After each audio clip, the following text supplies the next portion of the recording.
त्या मुलाला असं वाटतं की त्यांनी शहरात यावं, शिक्षण करावं, प्रगती करावी. खरंच ही शहरात त्याने हे परवडण्यासारखं आहे का? मी कितीतरी मुलांना पाहतो की जे गावाकडनं शहरात येतात, त्यांच्याकडे पैसे कमवण्याची स्किल नसती, पण ते एक डाऊन ग्रेडेड जॉब करतात, त्याच्यामुळे त्यांचं शिक्षण सुद्धा राहतं आणि प्रगती सुद्धा राहून जाते. पण एक अशी स्किल जर तुम्ही आत्मसात केली किंवा अशी स्किल जर तुम्ही शिकले की ज्या स्किलचा वापर तुम्ही प्रत्येक क्षेत्रात करू शकता, कोणत्याही क्षेत्रात कोणत्याही माणसाला त्या स्किलची गरज लागती म्हणजे लागती आणि त्याचे जॉब कधीही सुद्धा संपत नाही.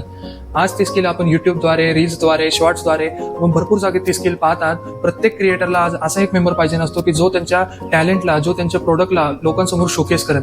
ती स्किल म्हणजे व्हिडिओ एडिटिंग. मी स्वतः गावखेड्यातनं आलेलो आहे आणि मी स्वतः हेच म्हणतो की जर तुमच्याकडे एक अशी स्किल असेल की जी तुम्हाला लवकरात लवकर पैसे कमवण्याचा मार्ग देईल, तर नक्कीच तुम्ही ती स्किल आत्मसात केली पाहिजे. जर तुम्हाला या स्किलबद्दल किंवा या टर्मबद्दल अजून माहिती जाणून घ्यायची असेल तर खाली माझा नंबर मी दिलेला आहे. त्या नंबरवरती तुम्ही कॉल करू शकता. मी तुमच्या प्रत्येक प्रॉब्लेमचं सोल्युशन देईल आणि तुम्हाला पैसे कसे कमवायचे तुमच्या स्किलमधनं हे सुद्धा सांगेल. धन्यवाद.